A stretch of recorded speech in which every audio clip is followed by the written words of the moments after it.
शारदाताईंच्या घराबाहेर उभी असणारी लाल रंगाची नवीन कार सगळ्या लोकांच्या नजरेत भरत होती. आज त्यांच्या घरात त्यांच्या धाकट्या मुलाचं लग्न होतं. त्यांची नवीन सून बघण्यासाठी लोकांची गर्दी झाली होती. त्यांची मन गर्वाने ताठ झाली होती. त्या नटून थटून नव्या सुनेची आरती उतरण्यासाठी दारात उभ्या होत्या. गाडीतून अगोदर त्यांचा मुलगा अमित उतरला आणि त्यानंतर त्यांची नवी नवरी रमा उतरली. दोघं दारात पोहोचली तशी शारदाताईंनी त्यांचे स्वागत करायला सुरुवात केली. तेवढ्यात मागून त्यांच्या नंदेचा आवाज आला. त्या हसत म्हणाल्या, "अगं बहिणी, ही तुझी सून नाही तर तुझ्या घरची लक्ष्मी आहे, लक्ष्मी."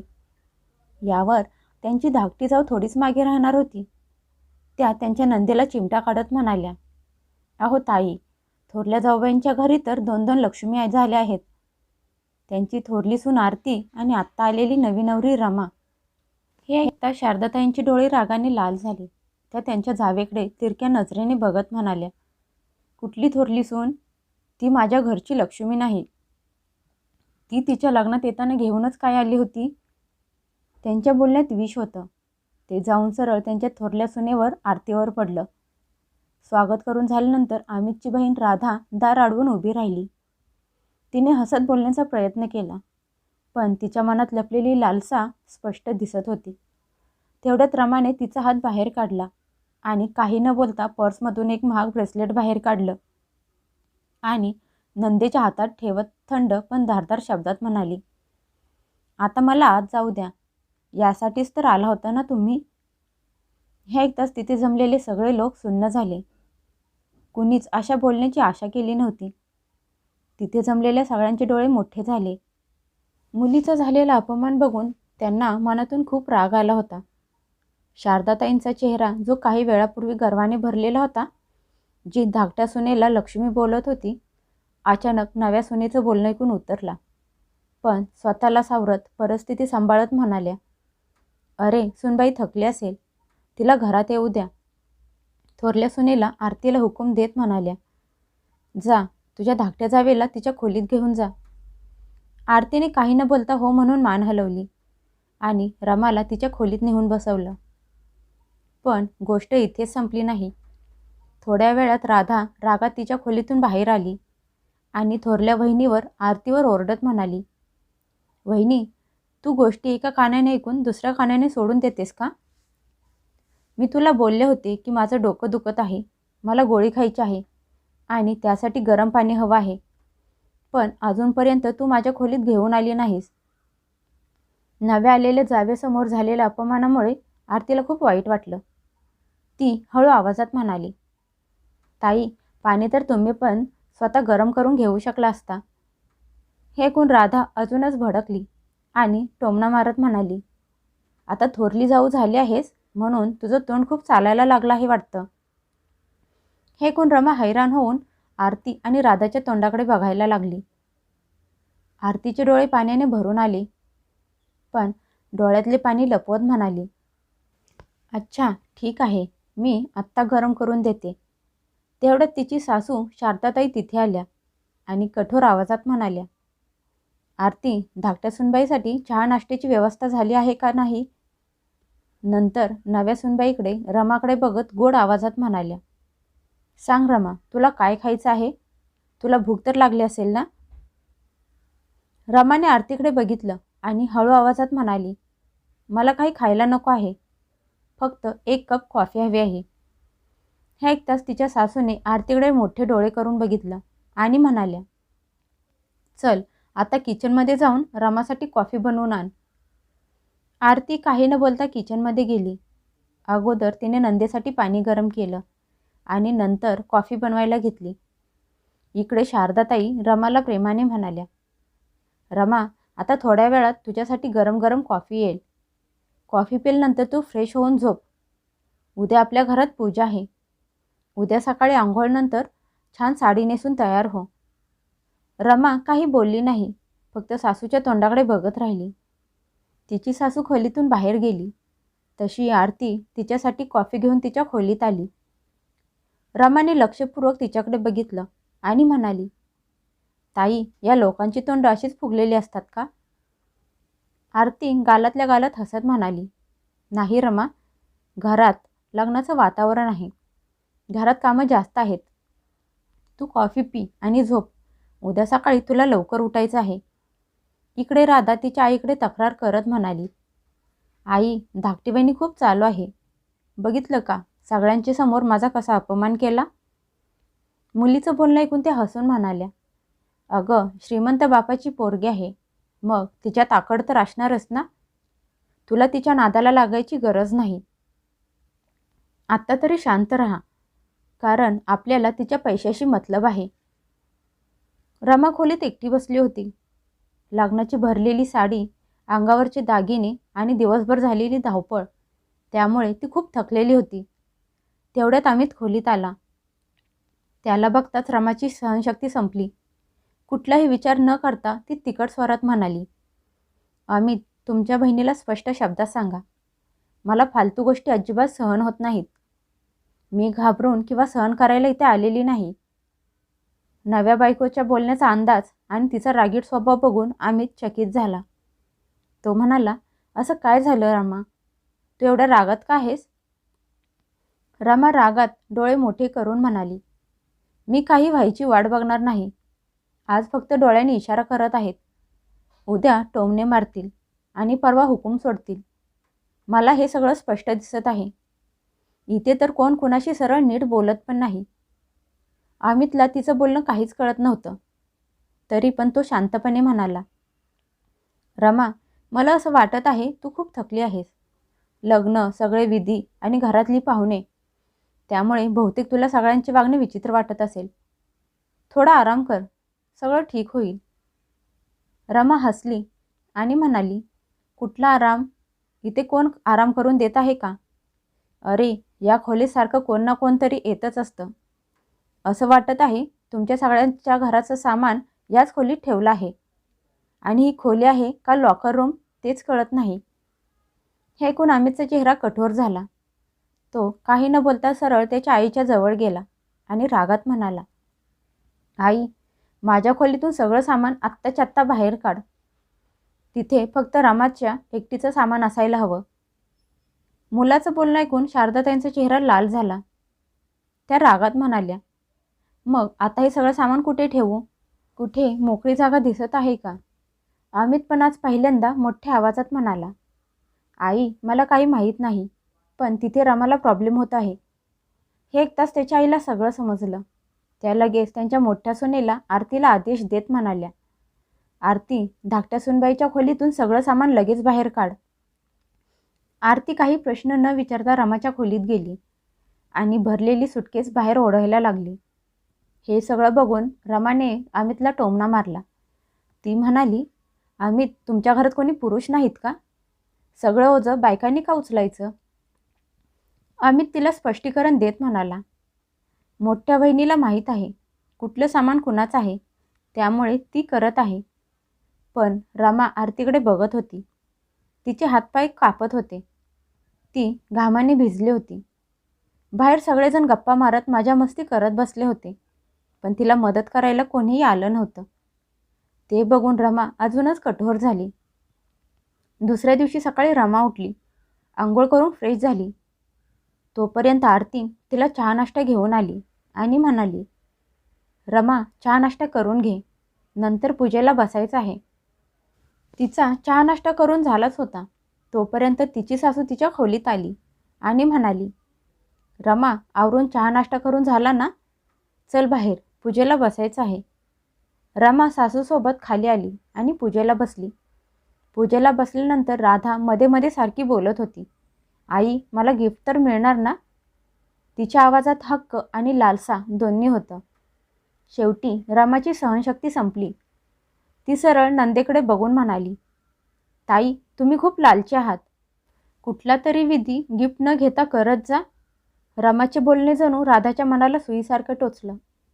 तिथे जमलेल्या बायका ज्या आत्तापर्यंत हसत होत्या, त्या सगळ्या अगदी एकदम शांत झाल्या. कुजबुजत म्हणाल्या, नवी नवरी आणि असं उत्तर? राधाचा चेहरा उतरला. ती उठली आणि रागात पाय आपटत तिथून निघून गेली. शारदाताईंना पण खूप राग आला होता, पण स्वतःला सावरत त्या रमाला समजावत म्हणाल्या, अगं सुनबाई, आजकालच्या मुलींना विधींचं महत्त्व माहीत नाही. त्या तर फक्त पैशाला महत्त्व देतात. रमा सगळ्यांच्या समोर स्पष्ट शब्दात म्हणाली, पण आई, सगळ्यांचा टाईम तर बर्बाद होत आहे ना. मी खूप थकले आहे आणि हे विधी संपायचं नावच घेत नाहीत. आता अजून काय करायचं आहे का? मला आराम करायचा आहे. शारदाताईंना माहीत होतं, अजून वाद घालून उपयोग नाही. नुकसान त्यांचंच होणार आहे. खोटं हसू आणत त्या म्हणाल्या, नाही सुनबाई, आता सगळे कार्यक्रम झाले आहेत. तू जाऊन आराम कर. मागे उभी राहिलेली आरती हे सगळं बघून हैराण होती. तिच्या मनात एकच गोष्ट घुमत होती की खरंच पैसा मोठमोठ्यांची तोंड बंद करतो. शारदाताईंची नणंद टोमणा मारत म्हणाली, वहिनी, तू जिला काल किंमत देत नव्हतीस, तीच तुझ्या घरची खरी लक्ष्मी आहे. काल आलेली तुझी नवी सून बघ कशी सगळ्यांच्या समोर उत्तर देत आहे. आरतीने कधीच असं केलं नाही. आता शारदाताई रामासमोर जायचं टाळत होत्या. त्यांना भीती वाटत होती की कुणाच्या समोर रमा असं काहीतरी बोलेल की घराची इज्जत मातीत मिसळेल. राधा पण तोंड फुगून खोलीत बसली होती. दुपारचे जेवण घेऊन आरती तिच्या खोलीत गेली तर ती रागात म्हणाली, मला भूक नाही. तिची आई तिची समजूत काढायला आली तर ती अडून बसली. म्हणाली, जोपर्यंत तू धाकट्या बहिणीला माझी सगळ्यांच्या समोर माफी मागायला लावत नाहीस तोपर्यंत मी जेवणार नाही.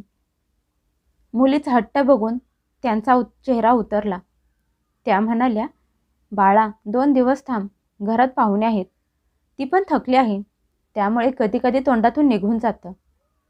आरती लांब उभी राहून हे सगळं बघत होती की कशी तिची सासू मुलीची बाजू घ्यायची सोडून नव्या सुनेची बाजू घेत होती, जे घरातल्या नियमांच्या विरुद्ध होतं. तिला समजलं होतं की घरात नात्यांच्या पेक्षा पैशाला जास्त किंमत आहे. दुसऱ्या दिवशी सगळे पाहुणे गेले. आता आरतीच्या मनात एकच प्रश्न होता, रोजच्या जीवनात ही धाकटी सून अजून कुठले रंग दाखवते. सगळे पाहुणे गेल्यानंतर घर पहिल्यासारखं झालं. शारदाताईंनी मुलीला हे समजावलं होतं की ती तर नवीन आहे, पण हा विचार कर, ती किती पैसेवाली आहे. आता या गोष्टीला विसरून जा. आता तर पैशाच्या लालसेने राधाचे तोंड बंद केले आणि तिची आकड संपली होती. ज्या घरात पाहुण्यांचा गोंधळ होता त्या घरात आता विचित्र शांतता पसरली होती. शारदाताई मुलीला म्हणाल्या, जा जा राधा, तुझ्या नव्या बहिणीला किचनमध्ये जेवण करायला बोलवून आण. खूप केला आराम. राधा रमाला बोलवायला तिच्या खोलीत गेली. जसं राधानं रमाला सांगितलं की आईने तुला खाली बोलवलं आहे, तेव्हा ती लगेच म्हणाली, करोडाचं लग्न केलं आहे माझ्या बाबांनी. मग तू काय विचार करत आहेस की मी काय इथे घरातली कामं करायला आले आहे का? मी काही कामवाली नाही. हे ऐकताच राधाचा चेहरा रागाने लाल झाला. ती पाय आपटत बाहेर आली आणि आईला ओरडत म्हणाली, बघितलं का आई, ती महाराणी काय बोलत आहे. ती तर सरळ सरळ तिच्या पैशाचा माज दाखवत आहे. हे ऐकून त्यांचा चेहरा उतरला, पण स्वतःला सावरत, अगं तू काहीतरी चुकीचं ऐकलं असशील, ती अशी नाही. चल मी स्वतः तिच्याशी बोलते. नंतर त्यांनी आरतीकडे बघितलं आणि म्हणाल्या, आरती, तू पण आमच्यासोबत चल. यावेळी शारदाताई पूर्ण तयारीने रमाच्या खोलीत गेल्या. खोलीत अमित पण होता. त्या गोड बोलायचं नाटक करत म्हणाल्या, रमा, सगळे पाहुणे गेले आहेत. आता किचनमध्ये येऊन काहीतरी गोड बनव. आरतीसारखीच घराच्या जबाबदाऱ्या सांभाळायला सुरुवात कर. हे ऐकून रमा रागात तणतणत उठून उभी राहिली आणि मोठ्या आवाजात म्हणाली, आई, एवढ्या मोठ्या हुंड्याने पण तुमची पोटं भरली नाहीत का, जे मला आता घरातली कामं पण करायला सांगत आहात. माझ्या बाबांनी लग्नात एवढा खर्च, दागिने, पैसा यासाठी दिला नाही की मी घरातली कामं करत बसेन. आता शारदाताईंचे ऐकून घेण्याची मर्यादा संपली. त्या रागात मोठ्या आवाजात म्हणाल्या, रमा, बोलण्याची पण काहीतरी सीमा असते. तुझ्या घरातल्या लोकांनी तुला हेच शिकवलं आहे का? तुझ्या घरात मोठ्यांना असाच मान दिला जातो का? लग्नानंतर हे सगळं करायलाच लागतं. कामं करायची नसतील तर करू नकोस, पण विधी तर करशील ना. त्या मुलाकडे बघत रागात म्हणाल्या, तू काय तमाशा बघत उभा राहिला आहेस? तुझ्या बायकोला समजावत का नाहीस? हे ऐकून रमाचा आवाज अजूनच मोठा झाला. ते काय समजावणार आहेत मला?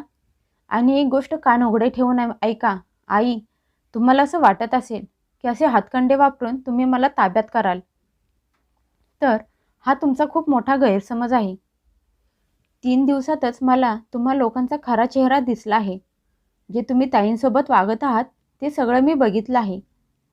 तुम्हाला काय वाटतं, त्या सहन करतात म्हणून मी पण सगळं सहन करेन?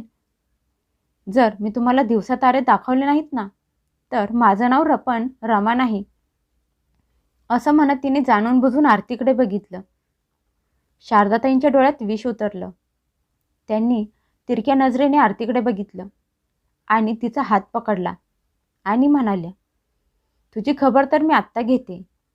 तूच तिला बिचारी होऊन दाखवलं आहेस ना? तूच आमच्या विरोधात तिचे कान भरले आहेस ना? असं म्हणत रागात ओढत तिला खोलीतून बाहेर घेऊन आल्या. तेवढ्यात तिचा नवरा राघव तिथे आला. त्याला बघून विष ओकत म्हणाल्या, तिच्यापेक्षा श्रीमंत सून या घरात आली आहे म्हणून ती तिच्यावर जाळायला लागली आहे आणि आमच्याबद्दल तिचे कान भरले आहेत. आरतीचा हात लाल झाला होता. राघव सोडवायचा प्रयत्न करत होता, पण त्या रागात बघत म्हणाल्या, तू बाजूला हो. हिच्या आणि माझ्यामध्ये पडायची गरज नाही. राघव त्याच्या आईला थांबवायचा प्रयत्न करत होता आणि आरती पण रडत सारखी सारखी बोलत होती, आई, मी रमाला काहीच सांगितलं नाही. मला माहीत नाही ते असं का बोलत आहे. पण तिची सासू ऐकणाऱ्यांमधली नव्हती. आरती वेदनेने तळमळत होती. तिचा आवाज सगळ्या घरात घुमत होता. रमा तिच्या खोलीतून सगळा नजारा बघत होती. अर्धा तास झाला तरी तिच्या सासूचा राग शांत झाला नव्हता. आता तर राधा पण आगीत तेल ओतायचं काम करत म्हणाली, आई, नक्कीच मोठ्या बहिणीने धाकट्या बहिणीला हे सगळं शिकवलं असणार, म्हणून तर ती घरात आल्यापासून असं वागत आहे. तेवढ्या दारावरची बेल वाजली. शारदाताई चकित झाल्या. त्यांनी राधाकडे बघितलं. राधाने जाऊन दार उघडलं तशी त्यांच्या पायाखालची जमीनच सरकली, कारण समोर दारात पोलीस उभे होते. साहेब आत आल्या कडक आवाजात म्हणाले, शारदाताईंच्या नावाने आमच्याकडे तक्रार दाखल झाली आहे. सुनेवर अत्याचार आणि तिला मारहाण केल्याची तक्रार आहे. हे कोण आता शारदाताईंचे हातपाय थरथर कापायला लागले. त्यांनी विचार केला, आरती तर सगळा वेळ माझ्या समोर उभी होती, मग तक्रार कुणी केली असेल? राघवने पण घाबरत विचारले, साहेब, ती तर माझी आई आहे, पण तक्रार कुणी केली आहे? तेवढ्यात रमा पुढे आली आणि थंड पण रागात कठोर स्वरात म्हणाली, ही तक्रार मी केली आहे. हे घर सुनांच्या राहण्याच्या लायकीचं नाही. माझी सासू कधीपासून माझ्या थोरल्या जावेला मारत आहे. शारदाताई घाबरून म्हणाल्या, अगं धाकट्या सुनबाई, तू खोटं का बोलत आहेस? सांग थोरल्या सुनबाई, मी तुला मारलं आहे का? त्यांना पूर्ण विश्वास होता की आरती त्यांच्या विरोधात काही बोलणार नाही. आरती शांत उभी होती. शारदाताई तिचे खांदे जोरात पकडून म्हणाल्या, आरती, तू काही बोलत का नाहीस? सांग साहेबांना की मी तुला मारलं नाही. तेवढ्यात आरतीने सुजलेले डोळे वर करून सासूकडे बघितलं आणि थरथरत्या आवाजात पण ठामपणे म्हणाली, साहेब, मला माझ्या सासूबाईंच्या विरोधात तक्रार करायची आहे. त्यांनी कितीतरी वर्ष हुंड्याच्या नावावर माझ्यावर अत्याचार केला आहे. आज पण त्यांनी मला मारलं आहे. यांनी पैशांसाठी रमाला या घरची सून बनवलं आहे. देण्याघेण्याच्या नावावर लाखो अडपले आहेत. यांच्या मुलांना मुले नाही तर कोरा चेक समजतात. मला आता न्याय तेव्हाच मिळेल जेव्हा त्यांना त्यांच्या केलेल्या कर्माची शिक्षा मिळेल. हे ऐकून शारदाताईंच्या अंगावर शहारे आले. राधा भीतीने भावाच्या मागे लपायला लागली. तेवढ्यात आरतीने तिचा हात पकडला आणि ओढत म्हणाली, आता कुठे लपून बसत आहात ननंदराणी? आता सरकारी गाडीत बसायची वेळ आली आहे. राघव पण पुढे येऊन म्हणाला, साहेब, माझ्या आईने नेहमी माझ्या बायकोवर अत्याचार केले. तिला मारहाण केली आहे. मी बोलत राहिलो पण माझं कधीच ऐकलं नाही. आज मी स्वतः सांगत आहे, तिला शिक्षा द्या. पोलिसांनी शारदाताईंना पकडलं. राधा रडत ओरडायला लागली, आई, मला वाचव, आई, मला वाचव. शारदाताईंना हात जोडून सुनेला म्हणाल्या, रमा, मला माफ कर. पण रमा तिखट स्वरात म्हणाली, आई, माफी माझी नाही तर थोरल्या जाऊबाईंची मागायला पाहिजे. मी हे सगळं त्यांच्यासाठी केलं आहे. माझ्यासाठी तर मला पोलिसांना बोलवायची पण गरज नव्हती. माझे तर हे 2च हात खूप आहेत. रमा आरतीला म्हणाली, नशीब ताई, आज तुम्ही तुमच्यासाठी आवाज उचललात. तिची सासू आरतीकडे माफी मागायला लागली, पण आरती त्यांच्याकडे तोंड फिरवून उभी राहिली. पोलीस त्या दोघींना घेऊन गेले. त्यांची दोन्ही मुलं बघत उभे राहिले होते. आज घरात पहिल्यांदा न्यायासाठी आवाज उचलला गेला होता. पोलीस गेल्यानंतर आरतीने रमाकडे भरल्या नजरेने बघितले आणि म्हणाली, जेव्हा तू आली होतीस तेव्हा मला असं वाटलं होतं की तू माझी विरोधक आहेस, पण तू तर माझा सहारा निघालीस. आज जे तू माझ्यासाठी केलं आहेस ना, ते मी कधीच विसरणार नाही. रमा म्हणाली, बस ताई, तुम्ही अशाच बनून राहा. त्या लोकांना त्यांच्या कर्माची शिक्षा मिळाली आहे. त्यांच्यासाठी एक रात्र तुरुंगात राहणे खूप आहे. असं म्हणत दोघी एकमेकींच्या गळ्यात पडल्या. दुसऱ्या दिवशी राघव दोघी मायालेकींना जामिनावर सोडून घेऊन आला. पण पूर्ण रात्र तुरुंगात राहिल्यामुळे दोघींना त्यांची चूक समजली होती आणि कायमची त्यांची अक्कल जागेवर आली होती.